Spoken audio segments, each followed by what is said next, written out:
1997. The original PlayStation is 2 years old. At the time, it was widely considered one of the most successful home video game systems ever conceived, with popular hits such as Gran Turismo, Crash Bandicoot, Spyro the Dragon, Siphon Filter, and a wide variety of other games that would come to spawn their own series. In 1997, a British studio known as Psygnosis threw their hats into the ring, producing a series that would appeal to fans of Wing Commander in both story and gameplay. That series is Colony Wars. Interweaving fast-paced space combat with elements of a non-linear narrative, Colony Wars shipped on PlayStation console on 2 discs, with over 70 action-packed missions and 6 different endings. The player character is a nameless veteran of the League of Free Worlds, battling against the vicious colonial navy and its leader, known only as Tazar.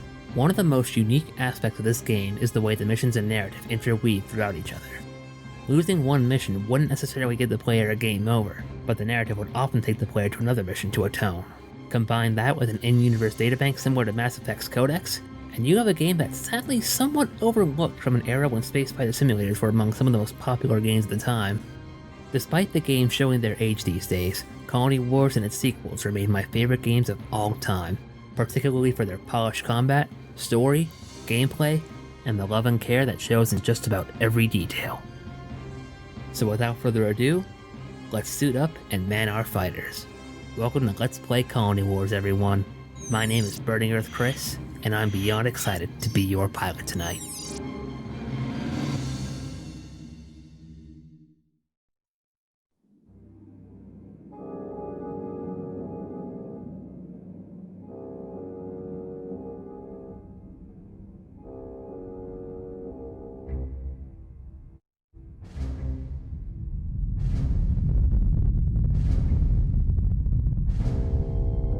When I was very young, the Earth Empire controlled the skies. The Tsar and his battle fleet saw everything, knew everything, punished everything.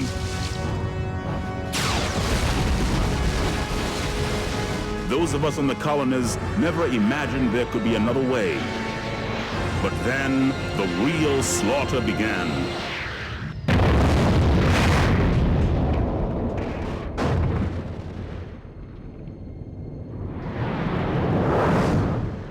Now there are thousands like me, veterans of the League of Free Worlds, who yearn to fight against the savage empire.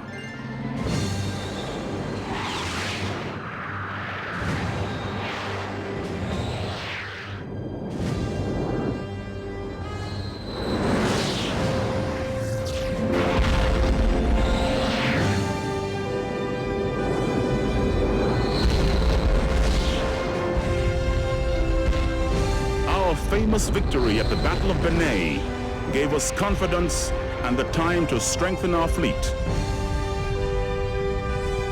And it gave our leader, the Father, some reason to believe in the future.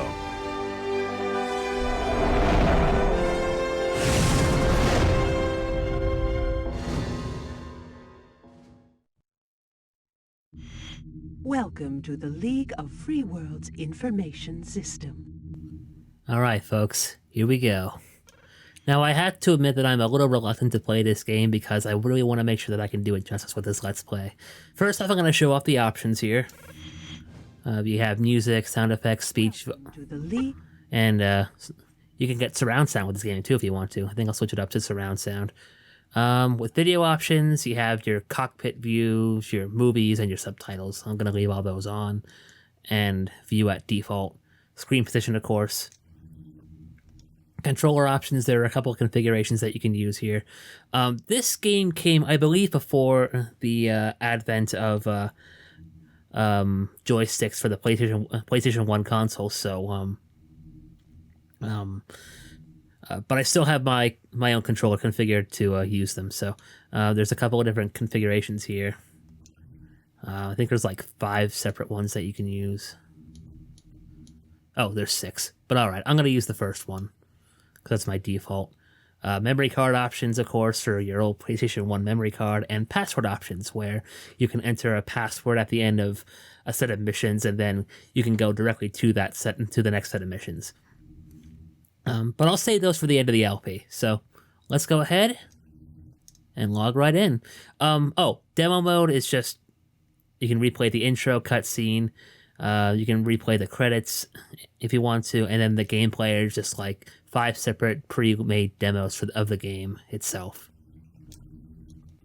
Okay, let's go. So for this video, I'm going to be going through the training missions, but I will also be uploading the first set of real missions in the game along with this video. So if you guys want to skip ahead and get into the main game, that's perfectly fine. So let's go. So this will just give you guys a basic idea of how the game is played. I'll go over the controls as they're narrated. So here we go. This training mission will allow you to become accustomed to your craft's control system.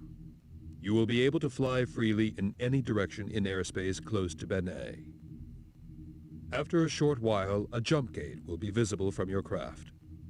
You are required to maneuver the craft until you are within range of the jump gate. This will complete the mission. Let's go.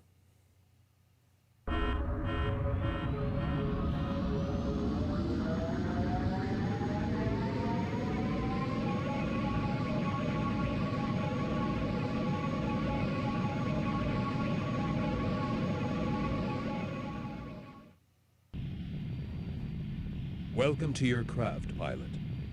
Use this time to familiarize yourself with the controls. Refer to your training manual for further instructions. To conclude your free flight, maneuver your craft towards the jump gate, which is highlighted on your targeting radar. Oh. Okay, so that just happened. Now let me explain. In every mission, you will have at least 1 or 2 of those floating asteroids that you cannot target conventionally. So be careful of that.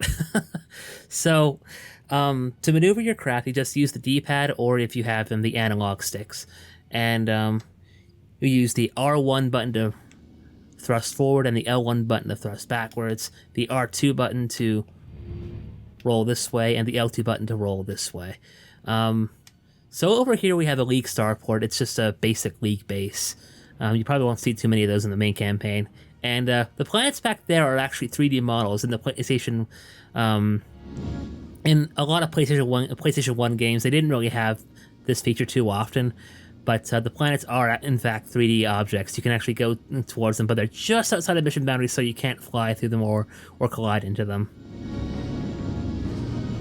I don't know if you guys can really see this, but it's actually getting closer to us as I maneuver towards it. But I'm not going to spend the whole mission doing that. So this is just like a basic get used to your controls type of mission. It's really, really simple. It's just a free flight, as the instructor stated. And all you have to do is just fly towards the jump gate, which is directly ahead of us. It'll appear as a red diamond on our radar. By the way, green on our radar is good, red is a jump gate, and blue is bad. So do be careful of that.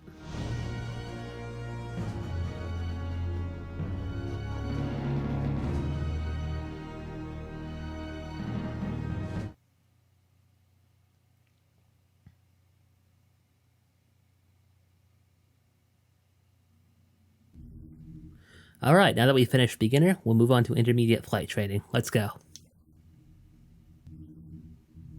Basic but disciplined control of your craft will be required to successfully complete this mission, in which you must fly through a series of rings. As your craft passes through each ring in the correct sequence, the ring will change color. Once your craft has passed through all rings in the correct sequence, a jump gate will open. Head for this to end the mission. Easy enough. Let's go.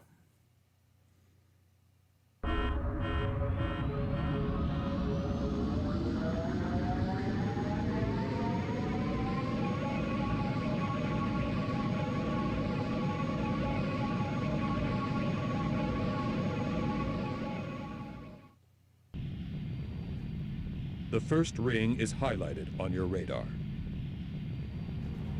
Alright, so this mission, just fly through the rings. It's pretty easy stuff. Oh, I don't think I mentioned it in the past mission, but you can press the select button to change your viewport if you want to instantly. So here's the cockpit view, internal view, external view. I'm probably going to be using external view for most of the missions in this game, just so you guys know. Head for the next ring. But every ship actually does have a different cockpit, so like we'll get to fly several different ships throughout the course of the game, and each of them will have a different cockpit of its own. So that's pretty cool. It's a nice little detail. I think it's just one detail of many that shows how much love went into these games. Well, this game in particular, anyway. But yeah, this one's pretty easy too. Once the ring turns green, you just fly through it and move on to the next one. And your center sight, your crosshair, will actually point you in the direction of the next ring too, so that's pretty cool. And by the way, I do apologize that these suns are rather bright. It was like that on the original PlayStation as well, so I will say that this game's graphics are actually rather beautiful. Well, they were for the time. Of course, they might look dated these days, but for the time, this was a really, really nice looking game.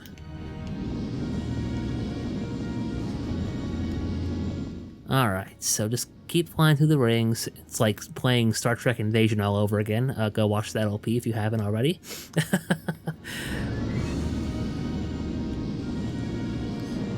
Where am I going next? Okay, this way.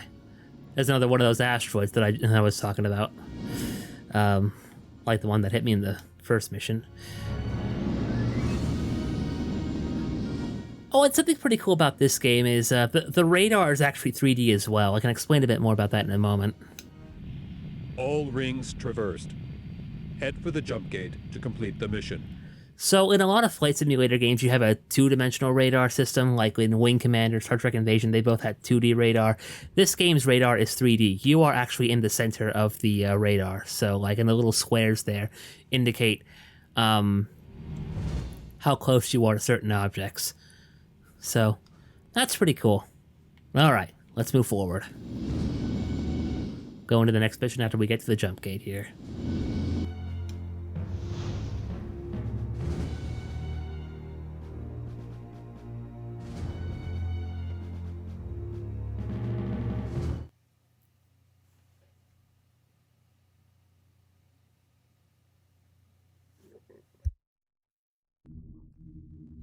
All right, on to advanced flight training. Let's go. Tight craft control will be necessary to negotiate the busy spaceport in this training mission. A drone craft will follow a course through a spaceport in the Benet zone. Closely pursue the drone, which will be highlighted on your scanner, as it approaches a jump gate. Avoid other vessels. Enter the jump gate to end the mission. All right, let's go.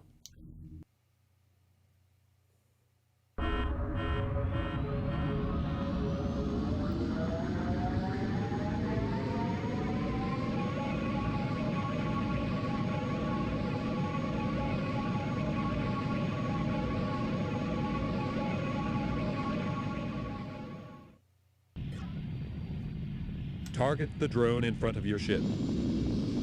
To successfully complete this mission, you should keep the drone visible at all times. Yeah, it's pretty easy. Just fly close to the drone through a circuit that it goes through. And we do actually have to look at some nice at some of the ships that we'll be encountering later in the game as well, like these cargo and civilian transports. We'll see more of them in the game as we go through the missions here.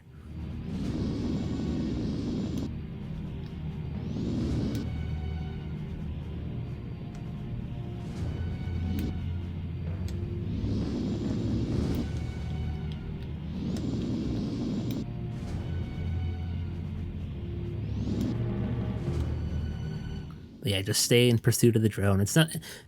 The training missions are actually really, really simple. Like if you'd ever played a game in your life before, then these will still be pretty easy, even if you don't know what controls you're using yet. And they're a good basis to learn.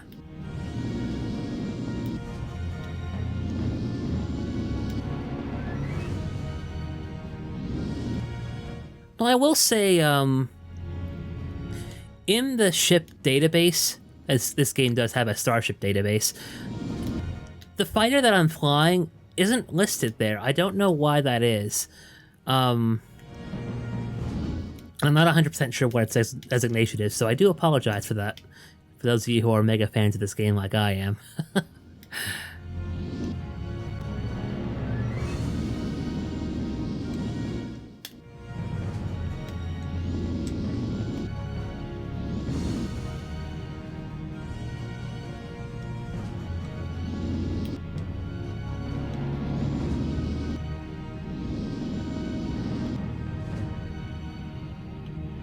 I think we're almost done here with this trading mission. Again, it's not difficult, just fly around and get used to your fighter. I think if you lose sight of the drone, command will tell you, hey, hurry up and get back in sight or you're going to lose the training mission and you're going to have to start all over again. So do keep that in mind if you're playing this game yourself.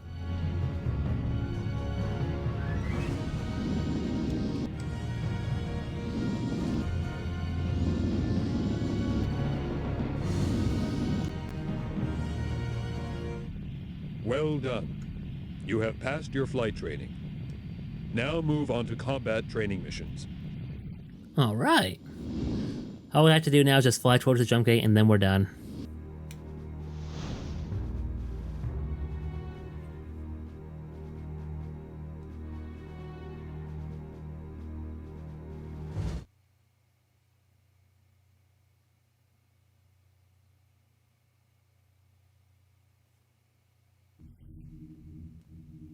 Okay, on to weapons training. This training mission will allow you to use basic weapons to shoot a number of static targets. Occasionally, a target may be protected by a shield. You will have to switch from conventional to anti-shield lasers in order to destroy the shield, before switching back to conventional lasers to destroy the target. Once all targets are destroyed, a jump gate will open. Approach the jump gate to end the mission. Easy enough. Let's get going.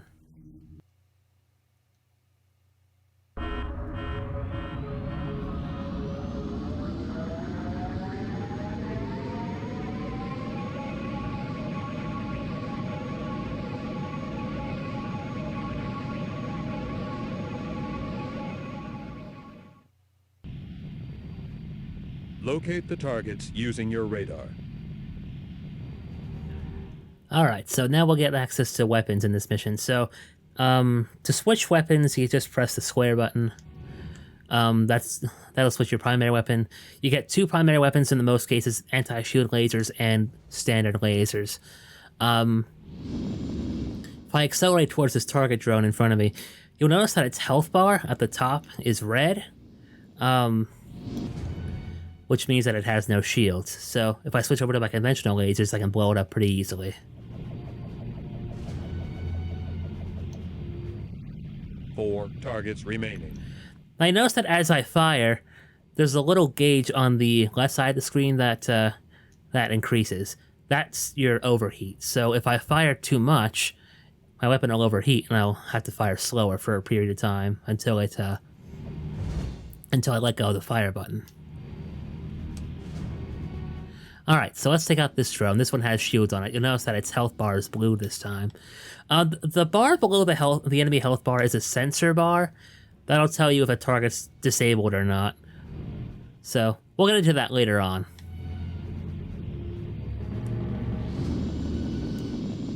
Now change back to conventional lasers to destroy target. 3 targets remaining. Those particle effects are still beautiful, I think. In my more than nostalgic opinion. But alright, let's take care of this one next. So if I try to fire at it with my conventional laser, here's what happens. That target has shields. Use your anti-shield laser to remove them. Now, you will be able to do some damage with the conventional lasers, but not as much, so it is advised that you use anti-shield lasers against shielded targets 99% of the time. See, look at that. It's not really doing too much, so Let's switch to anti-shield lasers and take this thing out. Now change back to conventional lasers to destroy a target. If you try firing at a target without shields with your anti-shield laser, no damage will happen, and you'll just push the target more or less. 2 targets remaining. You guys have the gist of this, right? So I'll take out the rest of the drones. So...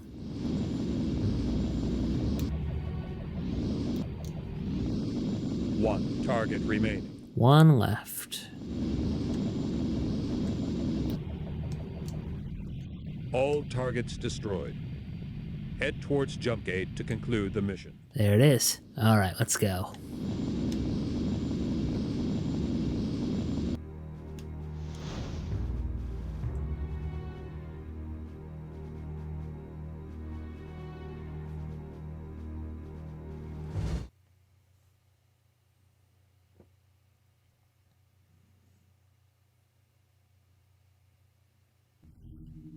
Intermediate training, here we go.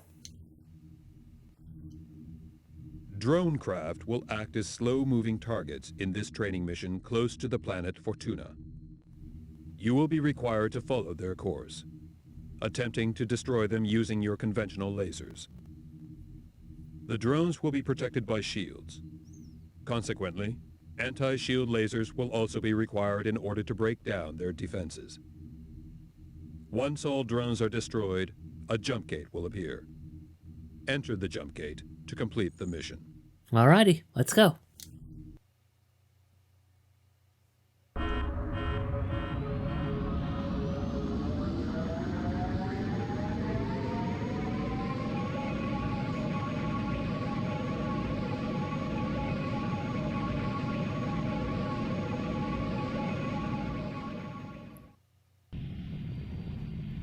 Locate and destroy all drone craft.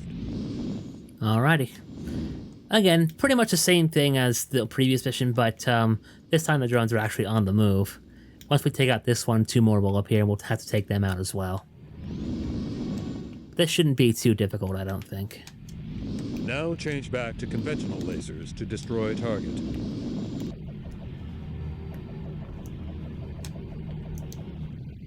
Two targets remaining. This mission sort of teaches you that you gotta be on the move at all times, too, so do keep that in mind. There are consequences for staying still in this game for the most part. Now change back to conventional lasers to destroy target. 1 target remaining. You know, when I was a kid, those explosions were so satisfying, and to an extent they still are. Back to conventional lasers to destroy target. I gotcha, briefing guy. All targets destroyed. Head towards jump gate to conclude the mission. Where is the jump gate?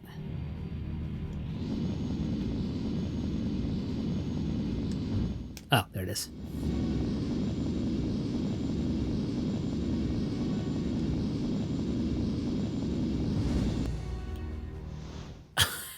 It faced directly into the starport. That's good job, Lika, man. Good job. You're the real MVPs.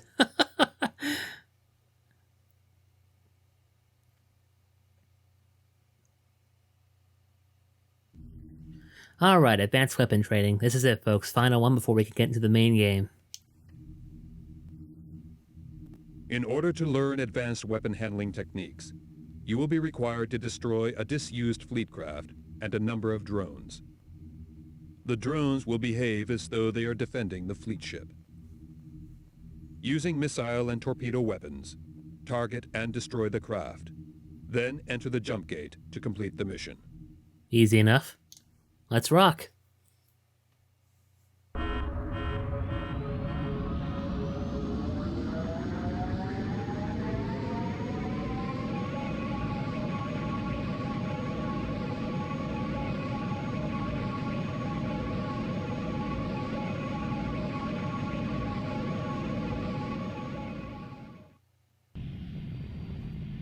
Locate and destroy all enemy craft.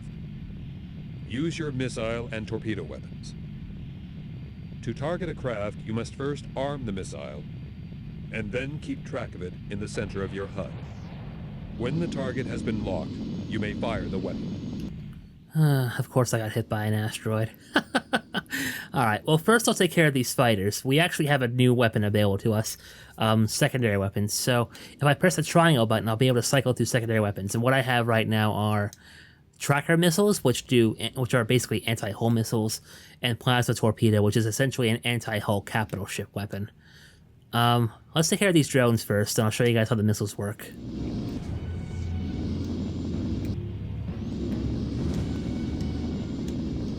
Now I could use my anti-hull lasers to finish them off. Target located.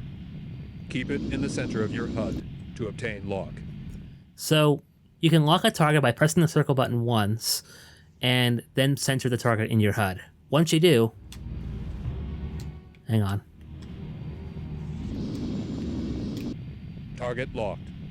Fire when ready. This icon appears, and you can press circle again to fire. Targets remaining.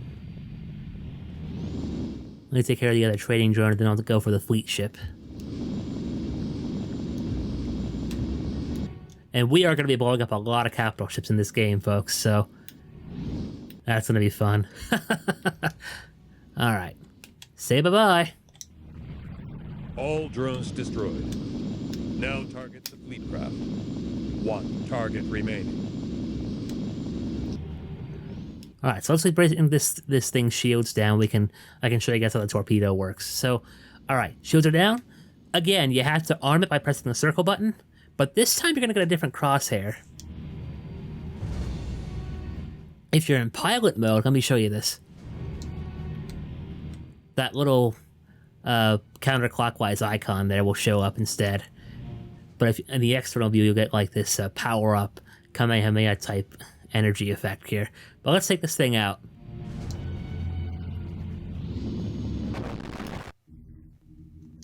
All craft destroyed. Mission and training program complete.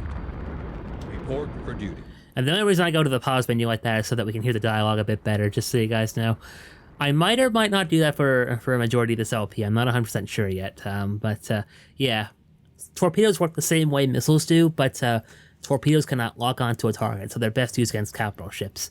You press the circle button once to arm it, and then the second time to fire. But alright, that concludes it for training. Next time, we'll get into the main game. Thank you guys for watching. See you next time.